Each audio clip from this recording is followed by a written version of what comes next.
Good afternoon, everybody. I think we have the best panel of the afternoon. That's why Dominique is here.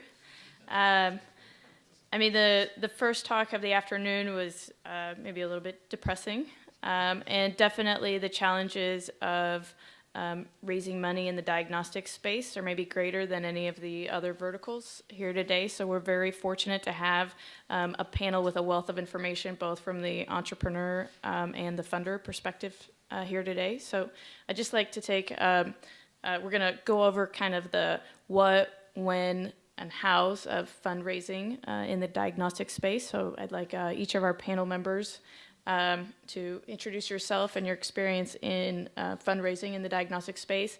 And then as a first question, how have you seen fundraising evolve, and how is it different than maybe 5 or 10 years ago in diagnostics? Zen, do you want to start? Okay. Well, I probably have the least to say here because we're only beginning to fundraise for a diagnostics company, next-gen sequencing software company coming out of Harvard Medical School.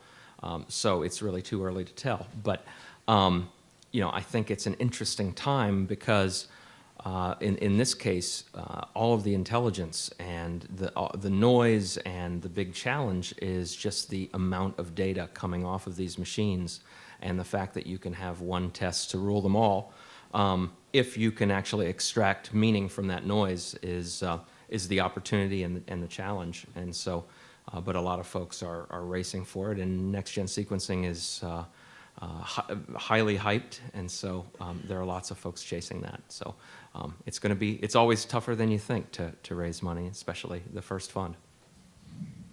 And my background has been in medical devices more traditionally, but then more and more software. So that's kind of the pattern. And then what we're doing at MIT with hacking medicine is kind of all of a piece of that theme. Okay. Hi, everyone. My name is Jill Carroll. I'm with SR1, which is the corporate VC arm of the pharmaceutical company GlaxoSmithKline, based here in San Francisco. So my personal background actually is a little bit heavier on therapeutics. So I'm relatively new to diagnostics investing, although we did just out of SR1 make a diagnostics investment this year. And SR1, as the corporate VC arm of GSK, has a strong interest in diagnostics investing. I'd say one of the things that we're attracted to about investing in the diagnostics area is the relatively smaller amount of capital that's required to move these companies forward. It allows us to balance our portfolio in a way where we have very capital-intensive therapeutics companies. We can have some companies that require maybe a little bit less capital in the diagnostics area. That said, I think that the area that maybe we can talk about today and that we're quite concerned about has to do with reimbursement. So I think that just given the amount of time that it can take, even with a really exciting and important diagnostic, to get to an actual commercial outcome is something that we think quite a lot about when we're looking at new diagnostics investments. So in general, we're quite interested in areas that we view as very important areas of unmet need in diagnostics, and we're spending quite a bit of time thinking about them. Autism, these type of diseases, which right now are not well diagnosed, are areas that we're looking to see kind of what's happening from an innovation point of view. So I think that's about it for the moment.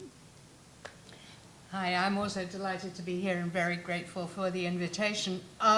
Yes, the world of funding has changed dramatically while I've been in the industry, but so has our way of thinking about markets and what the world that needs healthcare is. And so I have in the past, I'm still in academia, I've run a public company, I'm a totally hardened serial entrepreneur, and I'm now running a non-profit that wholly owns its own for-profit. So I think it's a very original business model. I'm proud to say I'm wildly enthusiastic about the opportunities at the moment. I don't share any of the despair and desperation that we've heard because I don't rely on venture capitalists at all. And I'd be happy to tell you about our model, which has allowed us to raise at least as much money as I've been able to raise through venture capital in the past, in previous companies. And I'm also an angel investor with a group that only invests in women-run and women-funded companies. So I've seen the world from the side of academia as an investor, but I'm actually a management person, and I don't think there's anything to despair about. You can raise money and you can do good now. So I'm Risa Stack. I'm with Kleiner Perkins, and it's one of the evil venture capital firms. If you didn't hear that from the last talk, we're pretty evil and we won't fund seed and stars, which I think is interesting because it's not true. We do a lot of investing in diagnostics. We have invested in 8 different diagnostic companies. We are still investors in 7. One is Genomic Health, which is a public company, and the market cap usually over $1 billion these days.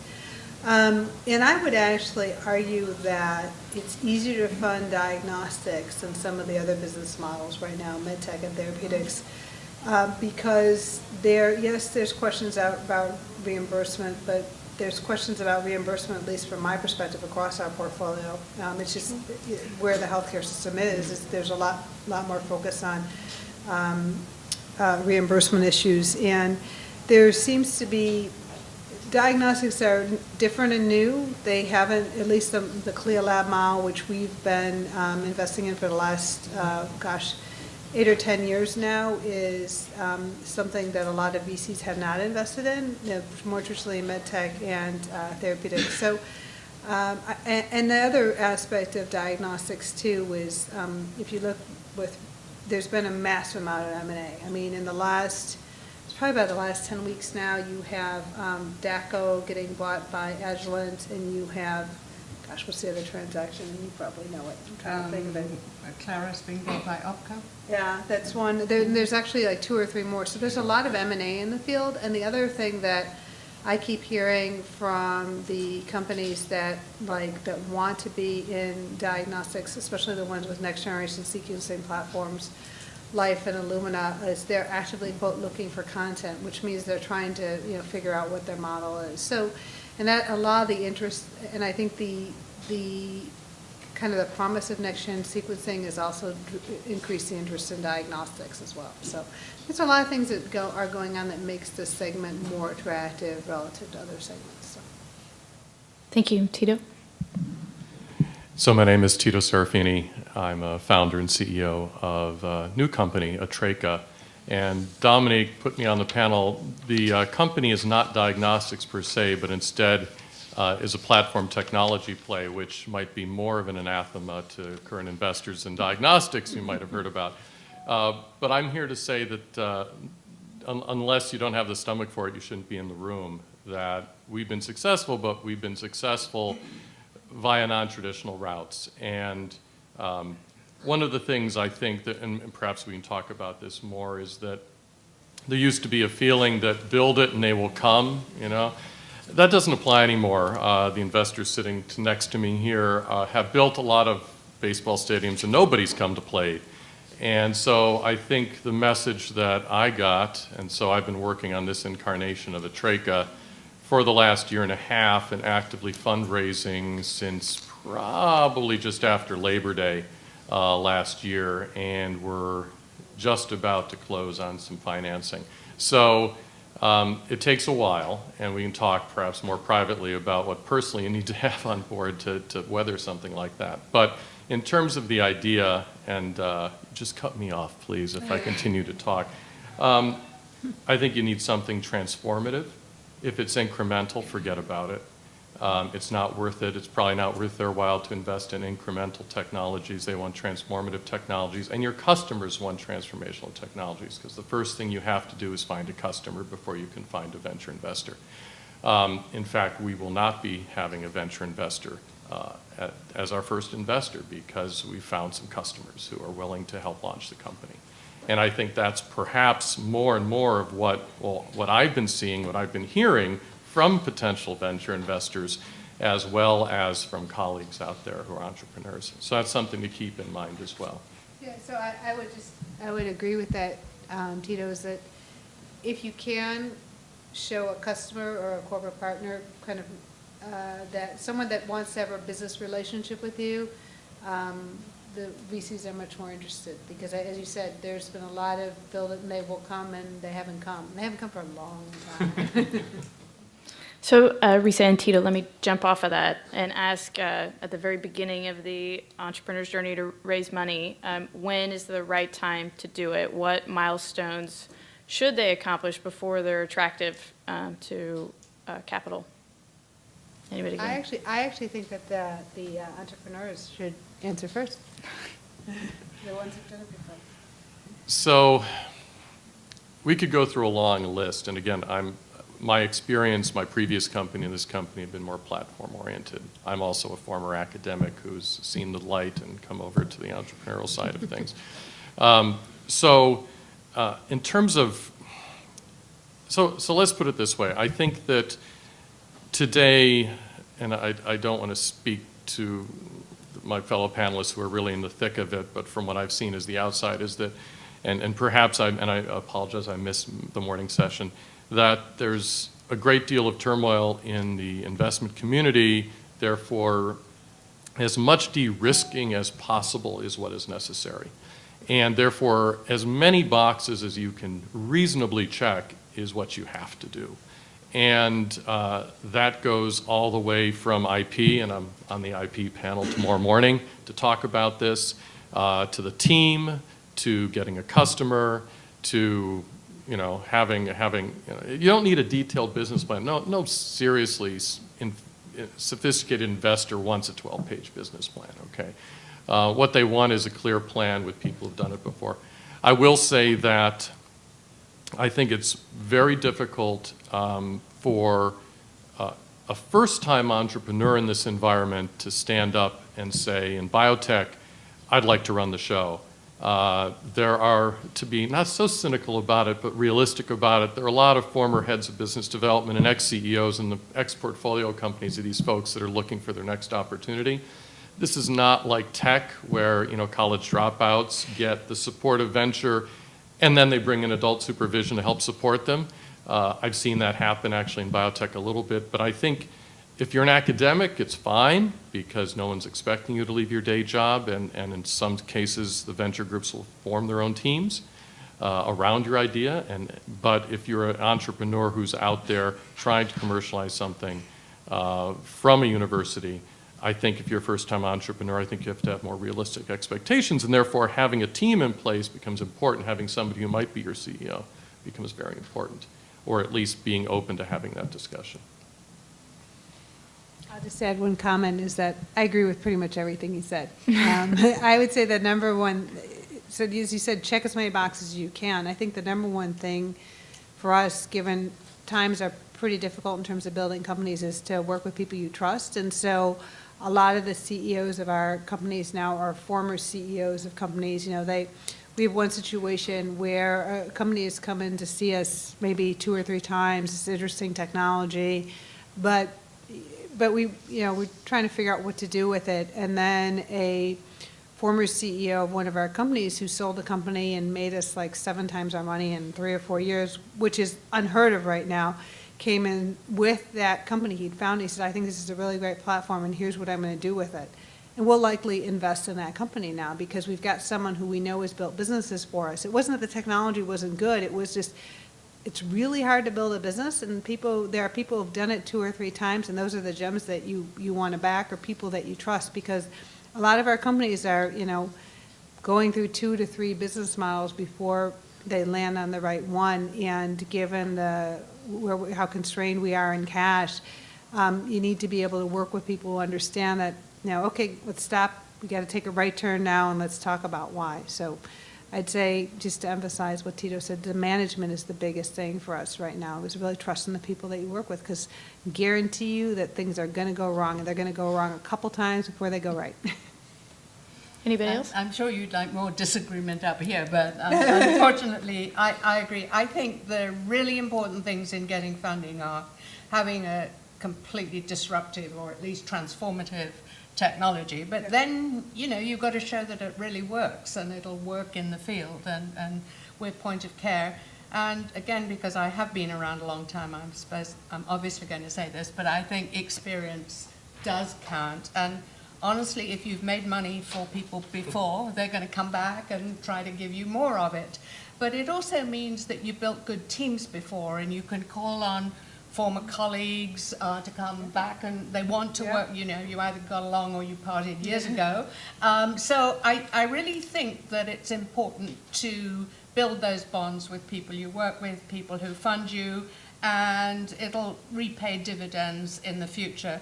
But if you don't write a 6-page business model, have a very good concept of how you're going to be successful, and pick a technology that's stunning, you know, that's really different.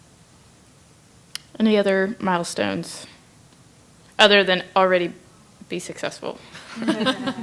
Yeah, it's tough. I mean, I think that, you know, not to sort of pile on, but our strategy is very much the same when it comes to this area. If I think of our handful of diagnostics investments from SR1's case, they really are, in most cases, backing teams. So I would agree with what's been said already. I mean, I think that, you know, if we want to just sort of add things to the list, you know, for us, we really do want to have some early data at the very least. So in this area, we're unlikely to invest in things prior to having had some, you know, data proving out the concept.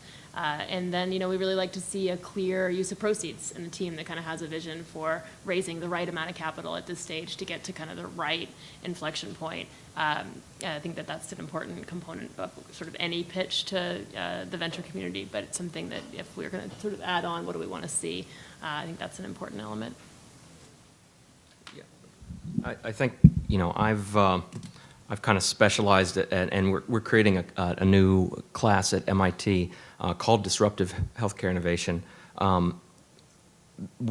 think the challenge in the early stage is it's just a world of possibilities, you know, and especially at the kitchen stage table, where you think that your technology can work so many different ways. And I guess when I partner with the technologists, I end up trying to map to the value and the volume, and then the best array of kind of reduced decelerants to a particular clinical indication. So, you know, you're looking at where do you have the lowest barriers for regulatory and reimbursement, and where do you have the highest pain, and it's just kind of that pattern recognition that you try to do. And I guess, you know, one of the challenges with working with experienced entrepreneurs is sometimes they're biased towards one particular venture before, and it's in medicine it's so easy to get specialized down a particular, you know, clinical domain. So you just have to be aware of that and choose who you want to listen to. Tito? I was just going to add, though, that I don't want to make it seem as if you need to have your 15 boxes checked before you ever talk to anybody, because one of the boxes for me personally is getting some early feedback from somebody you trust who is actually in the investor community. And so this is probably, you know, there's a whole session one can have about strategy, how one approaches a fundraising round, and who to talk to first and second and third, and how to structure it, and what timing and all that sort of stuff. But I do think, and this is one of the reasons that experienced folks can be useful as part of the team, is they will have those connections. And sometimes you have a diagnostics play that you're trying to pitch, and if you know somebody who doesn't invest in diagnostics but invests in an allied space like therapeutics, and you just want some feedback because they have colleagues who invest in diagnostics, they know the space, they've sat around the table with their partners and heard the diagnostic pitches, they'll be able to give you some useful feedback without you necessarily tarnishing your story by, you know, falling on your face in front of your, you know, second or third choice, you know, let alone your first choice investors. So there are a lot of boxes to check, yet at the same time I would include one of those boxes is talking to smart people who have the opportunity to provide you some feedback early in the process. I think that I'd just add one thing, which is we've been talking a little bit maybe about more mature investments to a certain extent. So one thing that SR1 has been thinking about is how to kind of help fill the gap at very early stage investing. There was a lot of discussion about this at the last panel in terms of different ways to access early stage capital. And so, we've been having quite a bit of dialogue about the general flight to later stage investing that we've seen in some of the venture community, and have actually started and set aside a small fund to do some early stage, what we're calling incubation work. So this might be pre-Series A work to try to find and identify the talent who might be the folks who are going to make us 7 times our money several times over in the future, and ally with those people earlier in their careers. So I think there are, to the point that others have made, kind of different pots of capital to go after at different points in the life cycle of a technology and a company. And I think that some different folks from different parts of the community, whether it's pharma VCs or other kind of folks who are going after real early stage investing, are trying to identify the right investing models to marry up with those business models early on. So it's great that you're setting money aside, and we saw from the earlier talk that there are lots of opportunities growing for early stage entrepreneurs. How, as an entrepreneur, do you decide which funding sources you're going to go after, whether you're going after strategic partnerships or venture capital? What do you weigh to make that decision, and what kinds of questions do you ask these partners to make sure they're as good for your team as your co-founders? Entrepreneurs want to take that one I'll first. start. So, Yeah. so I'll be very honest in the effort to actually, help you learn through my experience. When we started, I did not realize that the environment had changed so very much that the only way to obtain traditional venture backing for a platform company was to already have a customer with a term sheet. And that was not what, I was expecting, especially because I had checked so many boxes. I had a team full of, business person had spent 20 years in the industry, people who could do strategy and finance, research, had so team was fine, proof of concept data was amazing, technology was transformative, it wasn't good enough. But that taught me that, I had to go find that customer. And what's fascinating is once I got traction with customers, then several venture groups bellied up to the bar very quickly and started to, make noise about moving forward and so forth. But at that point, unfortunately, or fortunately, depending on what side you're on, the customers were willing to step up to the plate themselves, and so we didn't need to go the venture route. So at least now, I'm sure we will in the future. So from my, that would be my experience drawn, is that the feedback was very, very useful early on in the fundraising to help understand what the atmosphere was. And it's not that I lacked for friends who were venture capitalists who I bounced the idea off before I started on the fundraising. No, I absolutely did that. But even perhaps they didn't quite appreciate the degree to which things had changed as a whole.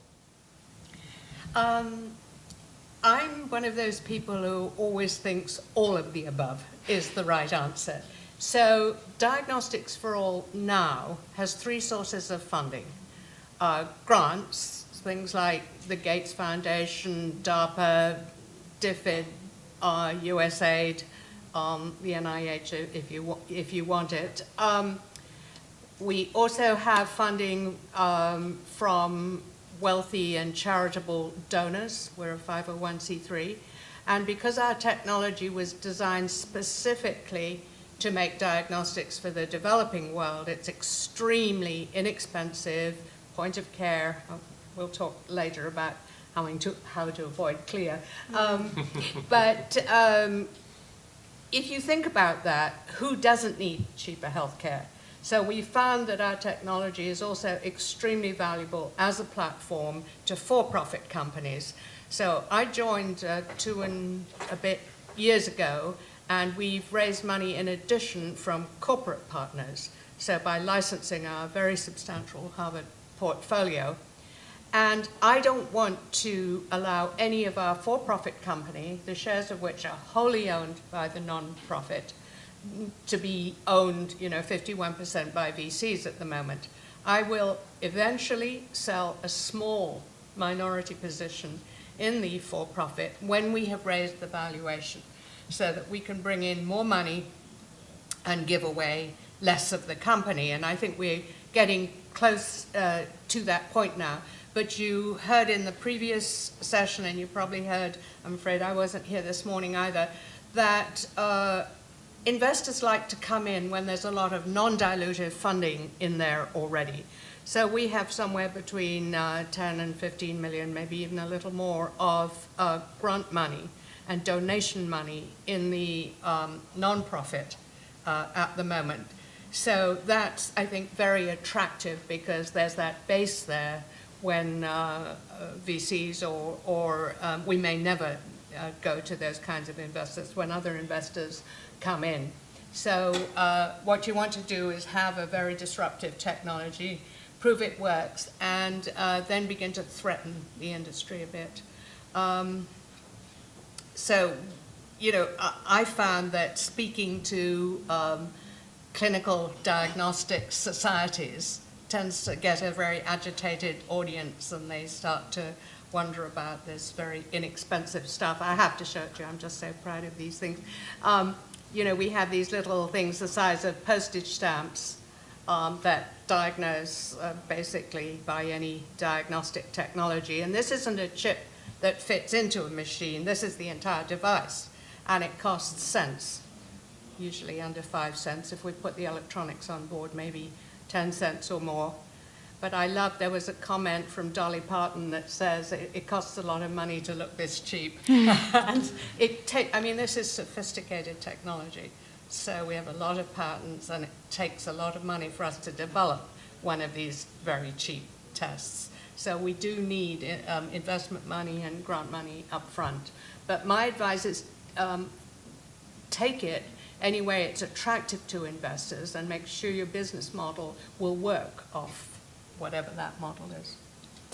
I would tend to agree. So prior to sitting in this chair, I spent 10 years on the operating side. So I'll speak from my sort of entrepreneur and operating side background here. But it was very much an all of the above strategy in pretty much every company that I've worked in, whether it was on the investor side or on the company side. I mean, that said, it's kind of hard to bootstrap through grants and that sort of thing because they can be relatively small potatoes, right? So they're better than VCs at the moment. Oh no, except SR1 and Kleiner. Oh, of course. Right? Yeah. So, but anyway, I think I just tend to agree that it's nice to have a parallel processing track because, even to the points that have been made already, you know, we don't know kind of what's going to materialize, especially for a very early stage company, in terms of really getting that interest and people willing to kind of back the company and put some money in. So I think a parallel processing between angels, people, you know, VCs who are going early, grants, foundations, is going to the extent that there's bandwidth to manage it within the management team, is going to probably increase the likelihood of success.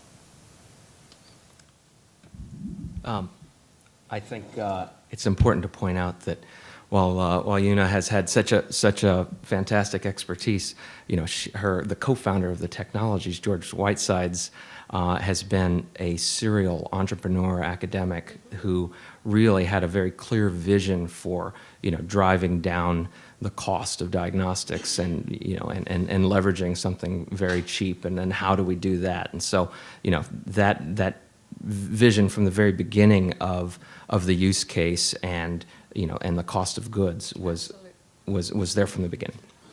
And I was lucky to have scientific co-founders from this is the company that I spun out in 2002, which was kind of the nuclear winter of venture funding. And I was leaving under one of the Bain Capital founders, and they're quite a large venture fund. And so I got to learn from a master, but then went out to jump across the other side of the table. And you know, I was a young punk, but I was very lucky to have my old boss backing me.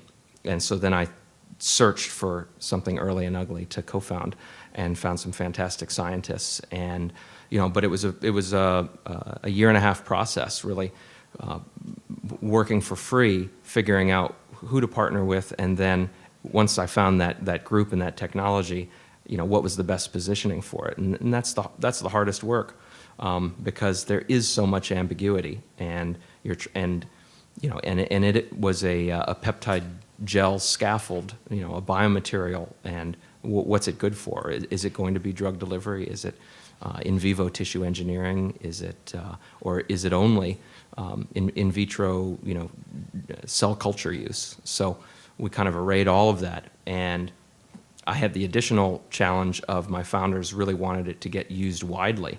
And so, the traditional pattern of taking something, keeping your data very private, not sharing it with anyone, was not really a priority for my co-founders, and they really wanted to create a research reagent and put it out there. And I had to figure out a strategy that matched that mission while we still drove, value for a high-end clinical indication. So that was what you wrestle with. But luckily, I had the trust, being a 30-year-old, of folks I'd worked with. So I think it'd be interesting to see the different points of view between the investment and the entrepreneur community in, once you secure funding, what is your anticipation of an exit? Can we have the entrepreneurs go first? You guys always have to go first. You want to start on? So if one does have a for-profit company, one establishes it to provide a return to investors, and that's what I view my job as, even if I don't have a venture investor. So, but the type of exit might be less constrained by a timeline that might accrue if, depending upon a venture investor and where they are in their fund when they make the investment into your company. I think, though, to the degree that one can resource from non-traditional types of funding, and this, just hearing what Una said sort of jogged in my mind. Something to add to that is, I think whatever you're proposing, make sure you investigate it very hard for nonprofit use, be that via a research tool in the academy and academia, or foundations. There are many foundations that are hunting for technologies to help their cause.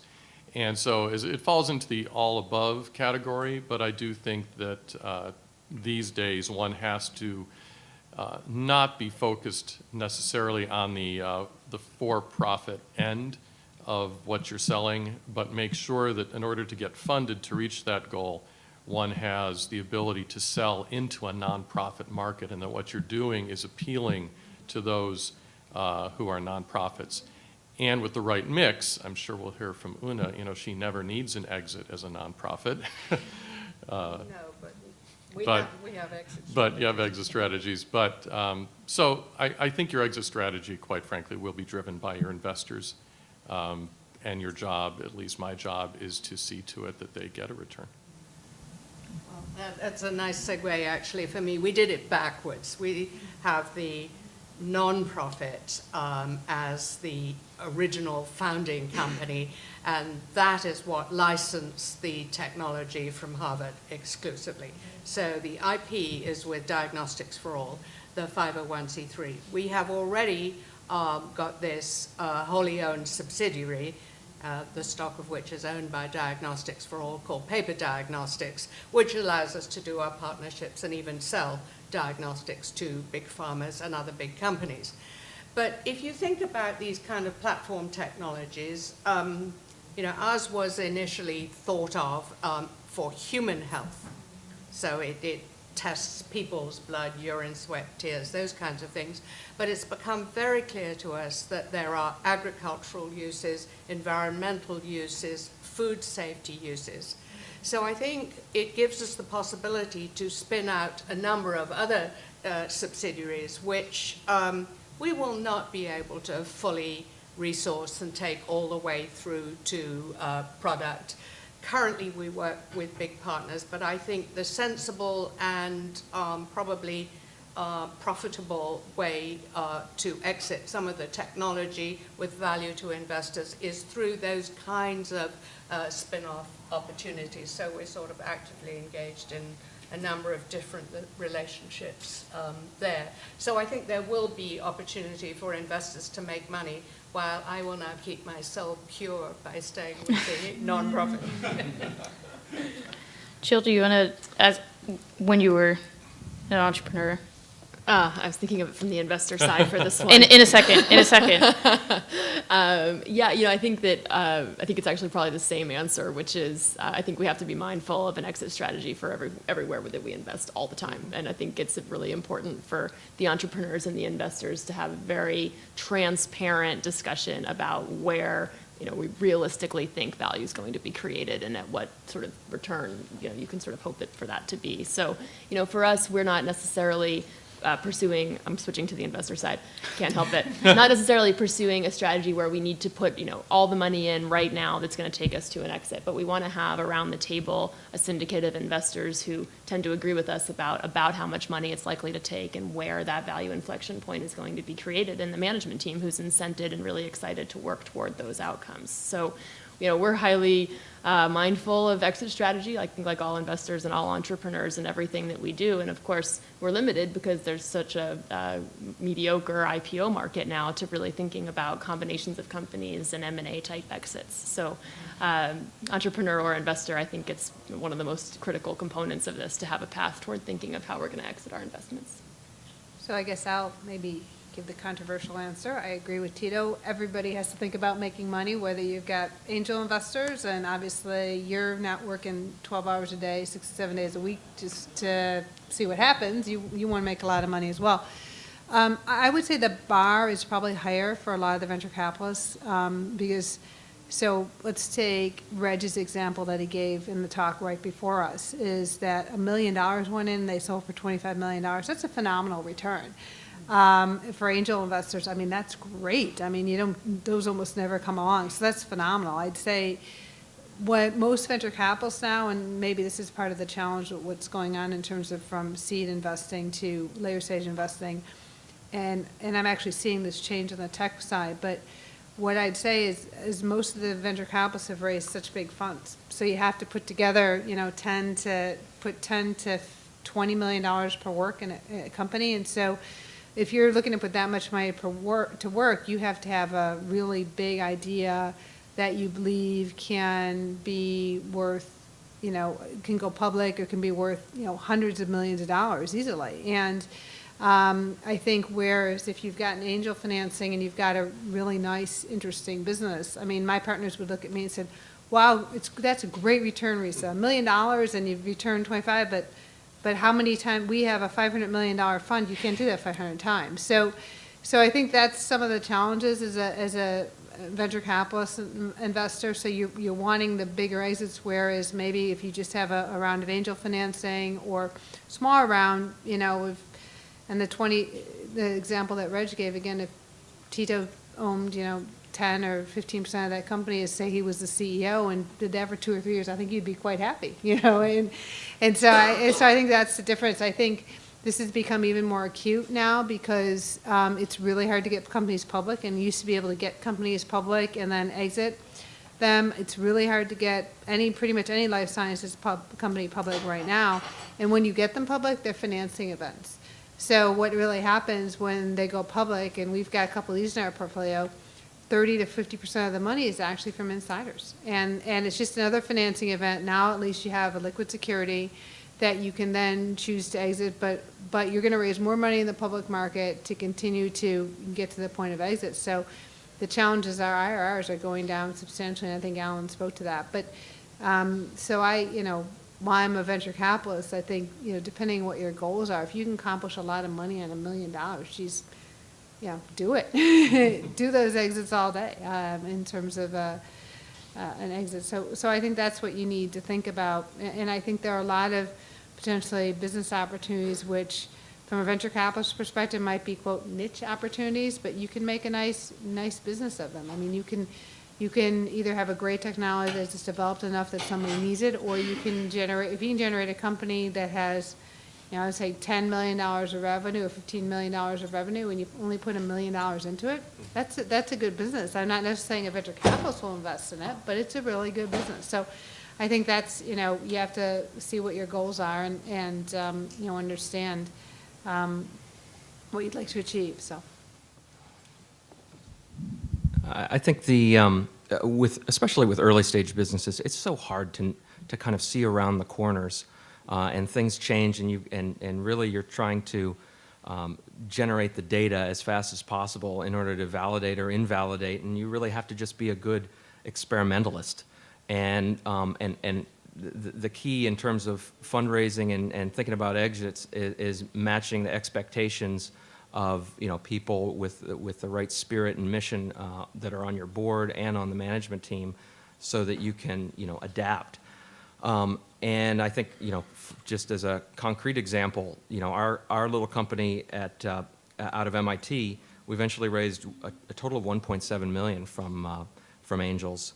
And then within 18 months, we had got to break even because we didn't try to scale the company too fast.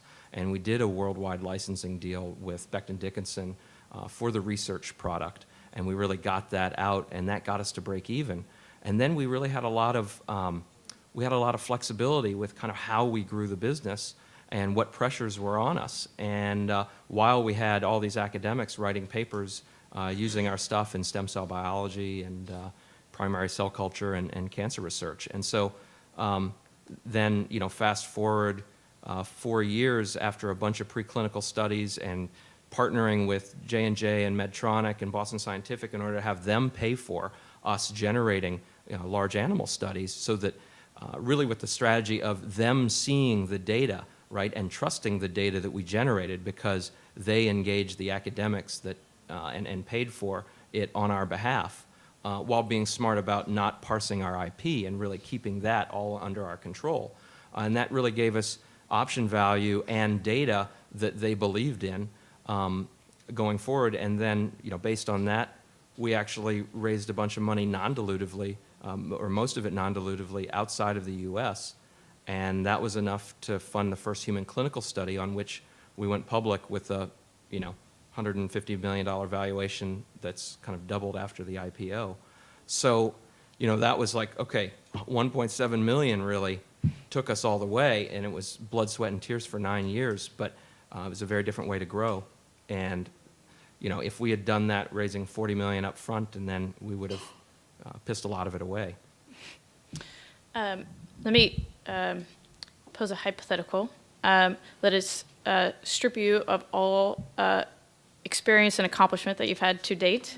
You are a young entrepreneur starting your very first venture, and you have a brilliant idea, and maybe you have a great team, and you need capital. What are 3 things that you would do walking out of this room to find funding sources for your company? Zen, why don't we start with you? Yeah. Get the scientists out of the building and talk to customers. That's the most important thing. Talk to people who will use it, who will buy it now. I mean, the first thing that popped into my head is that I would call the 3 smartest people that I know in this particular area and kind of flesh out whatever details there are around the business model. I think when it comes to finding money to go into the new venture, I would definitely want to find some money that came with some expertise. So I'd be very interested in bringing in some folks that could really help shape the company and mentor it as it grows. I think I would say that you want to work on something that really matters to the world. I don't think it matters what the problem is, but it needs to be a big problem. I'm much more interested in the really big problems of the world than hair growth in males or something like that. But and then care about it and let it show as you speak to investors. And then I think the other thing, and I always say this to women founders and startup entrepreneurs, is never, never give up. I think it comes from a Winston Churchill saying, you fight them in the trenches, you fight them in the hedgerows, but you never, never give in. And people will turn you down. Just keep fighting.